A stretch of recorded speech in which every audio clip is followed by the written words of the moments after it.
Bonjour et bienvenue dans So What. Et cette semaine dans So What, les femmes prennent le pouvoir. Ça va pas me pousser comme ça. Et effectivement, l'émission est consacrée à la jante féminine et pour commencer, une compagnie de cirque qui s'appelle Babafiche qui mélange vidéo, cadre, musique et danse. C'est tout de suite et c'est dans So What.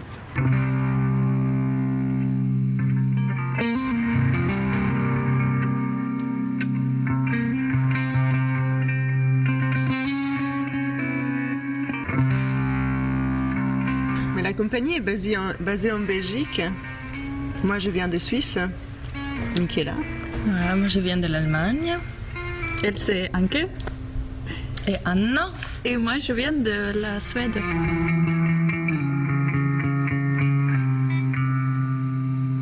J'ai fait une éducation de voltigeuse au cadre. Moi, je me suis spécialisée en tissu ballon. Et après, j'ai aussi appris le cadre en tant que voltigeuse. Et moi, j'étais équilibriste contorsionniste. Maintenant, je fais du cadre.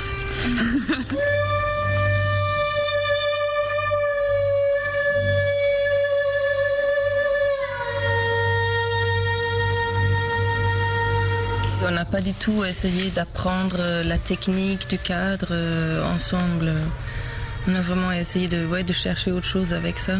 Parce que de toute façon, la technique pure du cadre, il vaut mieux avoir le grand porteur, la petite voltigeuse pour faire... Et voilà. Et nous, on ne saura pas faire ça. Et c'est pas ça qu'on a envie de faire.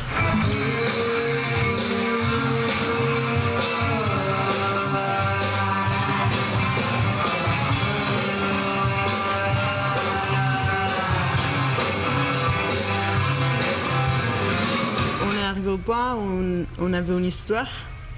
En quelque manière, on avait aussi on utilisait la parole, donc il y avait la parole qui disait quelque chose, il y avait le corps qui disait la même chose. Donc voilà, ça allait tous dans le même sens. Et on est arrivé au point où on s'est dit que finalement, le tout on pouvait le raconter sans des mots et plus en exprimant avec le corps. Ouais, je trouve qu'on a pas mal réussi à entrelacer les disciplines de cirque et les mouvements et l'aspect théâtral.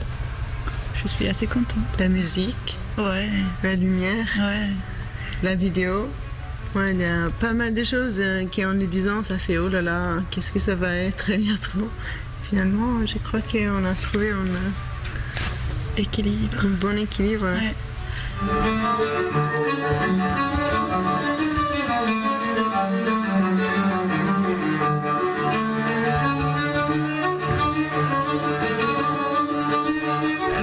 On a moins peur et on se lance dans des choses un peu plus où il faut vraiment avoir la confiance. Mais je pense aussi que c'est le fait de connaître de plus en plus l'univers l'un de l'autre. Et donc on sait, voilà, chacune trouve son espace sans devoir forcément tout changer par rapport à l'autre.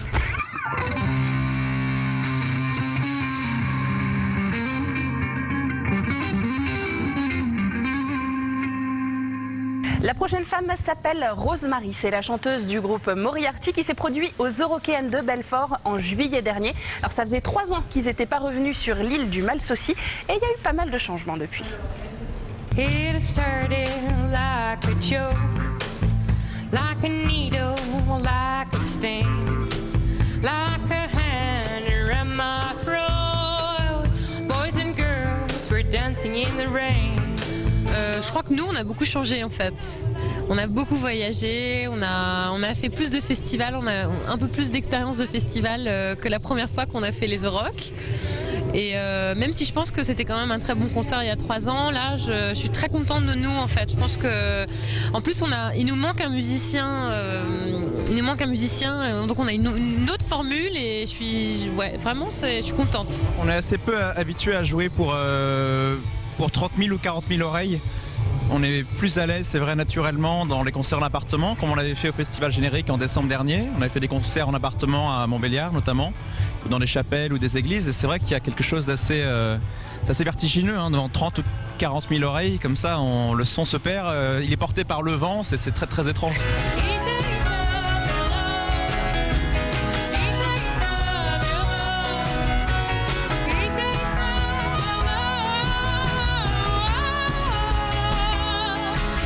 qu'il soit réel ou inventé, ça n'a aucune importance. Ce qui est important, c'est l'histoire que ça raconte. Parfois, effectivement, se sont inspirés de faits réels. Et je pense que le but, c'est juste d'arriver à transmettre une histoire sur quelqu'un. Et une petite tranche de vie, ou même pour l'histoire de Sean Sellers, qui est une histoire vraie, juste la fin de sa vie, d'essayer d'imaginer justement à quoi il pense juste au moment où il va mourir, parce c'était le plus jeune condamné à mort américain de l'État de l'Oklahoma. On a eu accès à ses journaux intimes pour l'histoire, et donc on lui a écrit un morceau qui correspondrait à ses derniers moments de vie.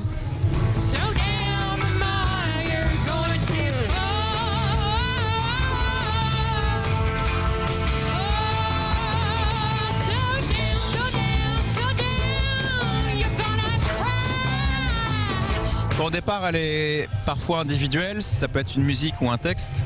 Dans ces cas-là, et même s'il y a une sorte d'élan un peu dictatorial, il y a toute une révolution qui arrive, et c'est une appropriation collective au fur et à mesure.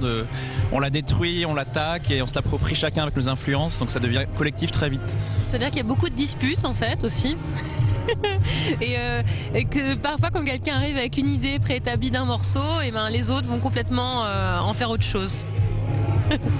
It's getting dark out there. You better pack your things and go. I know, I gotta go see the dude. Nous, notre but, ce serait quand même de pouvoir rencontrer un peu plus des associations locales, des gens, qu'il y ait vraiment un échange qui se fasse avec les gens. Voilà. Et d'ailleurs, on essaye le soir après les concerts de sortir et de vendre nous-mêmes nos disques pour pouvoir rencontrer les gens et avoir un ressenti direct, voilà, un contact, quoi. Peut-être un échange avec des gens, mais avec un échange avec des lieux aussi. Par exemple, là, on aimerait bien passer une après-midi demain, on va peut-être le faire d'ailleurs, ici au bord de l'eau.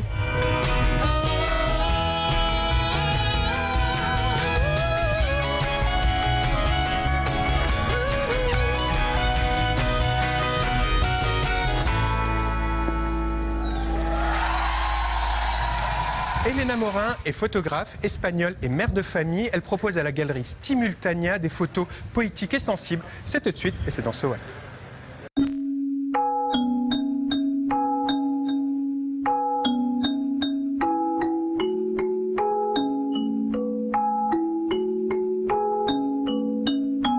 My name is Lorena Morin.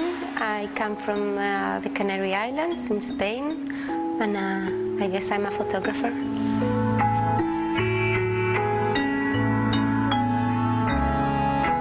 Like everybody else, if you have a family, you take photographs of your family. If you have a family and children and you're a photographer, you really enjoy also doing that. And at one point of my life, that was like 4 or 5 years ago, I realized that the photographs I was taking of my family were really giving me a lot of I was really enjoying what it was coming out, and my family was enjoying it too, so I started doing it in a more compulsive and obsessive way. So it came as a very natural way.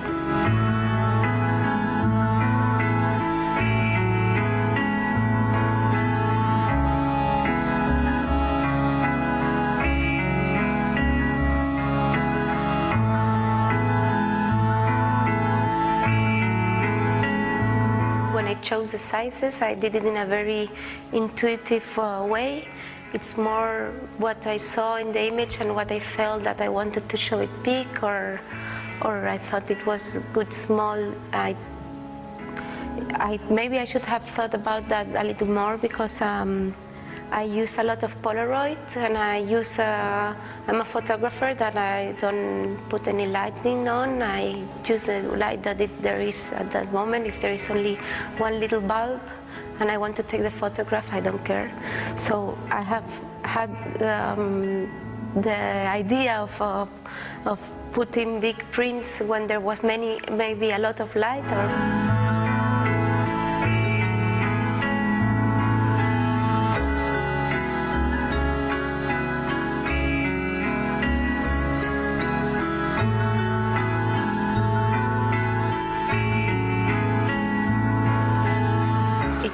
recognize that everybody can do photography, that everybody can have a camera, and that everybody can make a record of a moment of the life, and to be able to keep it like a treasure as well, and to be able to, after the years, have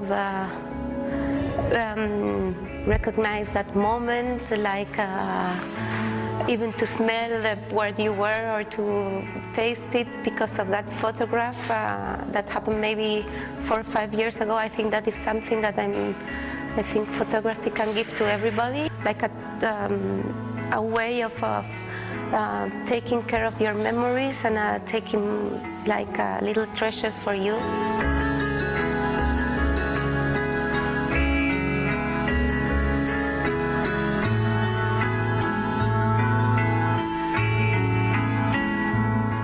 Et on termine cette émission avec un hommage à DJ Mehdi. Le musicien est décédé cette semaine, Fouzi. Effectivement, on avait eu le plaisir de le croiser plusieurs fois ici en Alsace pour des sets de folie.